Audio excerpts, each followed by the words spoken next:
Vishwanath corridor का लोकार्पण करने पहुंचे प्रधानमंत्री मोदी ने डुबकी, लुटकी और माला से बहुत बड़ा संदेश दिया है।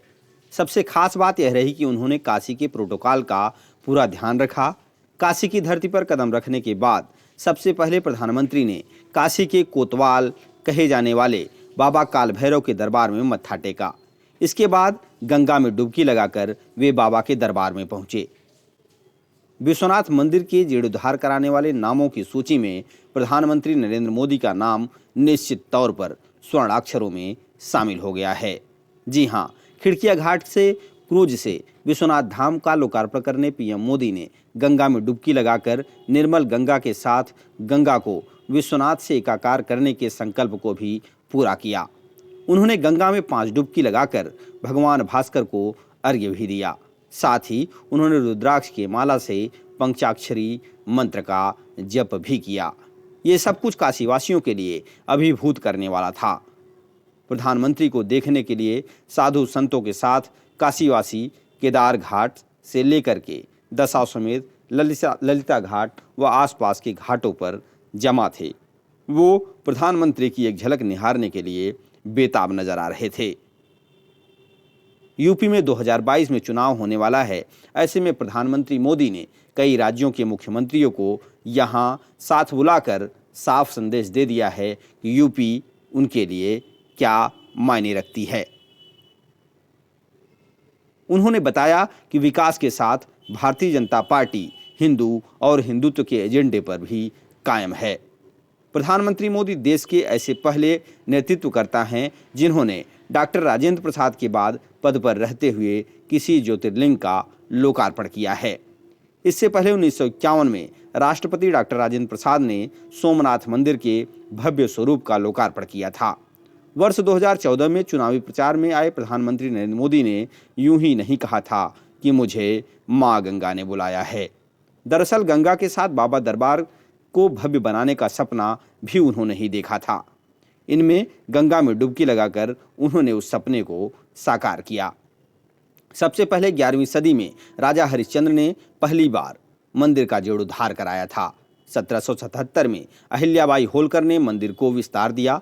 तब से इतिहास में उनका नाम दर्ज है। इसके बाद 1835 में महाराजा रणजीत सिंह ने मंदिर के शिखर के साथ गुंबद को सोने से मंडित कराया था। और ख़ास बात यह रही कि प्रधानमंत्री ने अपने संबोधन में ऐसे किसी भी नायक का नाम उत्तर से लेकर दक्षिण और पूरब से लेकर पश्चिम तक नहीं छोड़ा जो काशी के विकास यात्रा में सहयोग का काम किया हो। उन्होंने देश भर के तमाम नायकों को आज मंच से याद किया और सनातन परंपरा को आगे बढ़ाने के लिए सभी का धन्यवाद दिया। उन्होंने काशी को एक शहर नहीं, उन्हें काशी को साक्षात शिव बताया। अपने संबोधन में भोजपुरी शब्दों का प्रयोग करते हुए, भोजपुरी भाषा को बोलते हुए प्रधानमंत्री ने एक स्पष्ट संदेश दे दिया कि वो काशी से खुद को कितना जुड़ा हुआ महसूस करते हैं। वो जयशंकर प्रसाद रहे हों, मुंशी प्रेमचंद्र रहे हों, रवि शंकर रहे हों या तमाम ऐसे लोग जिन्होंने भी काशी को आगे बढ़ाया, जिन्होंने भी काशी को ऊर्जा दिया, प्रधानमंत्री ने सबको मंच से नमन किया। उन्होंने न सिर्फ योगी आदित्यनाथ को एक कर्मयोगी बताया, बल्कि काम करने वाले तमाम श्रमिकों को, इंजीनियरों को, सभी को उन्होंने नमन किया और सबको सहयोग के लिए धन्यवाद किया।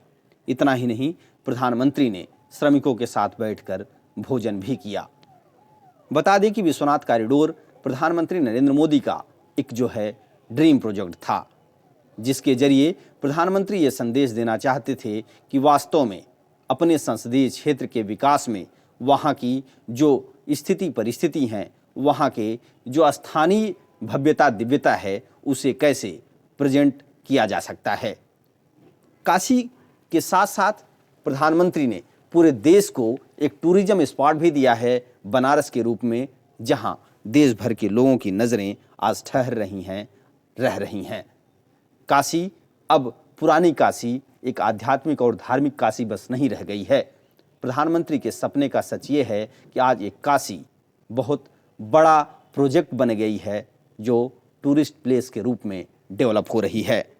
काशीवासी इस बात से खुश हैं कि आने वाले दिनों में प्रधानमंत्री जो रेखा खींच रहे हैं, प्रधानमंत्री बनारस की जो दिव्यता और भव्यता की बात कर रहे हैं, वो भारत ही नहीं विदेश के लोगों को भी यहाँ से जोड़े रखने में कामयाब होगी और इसका लाभ निश्चित तौर पर काशी को एक रेवेन्यू जनरेशन के रूप में सामने आएगा।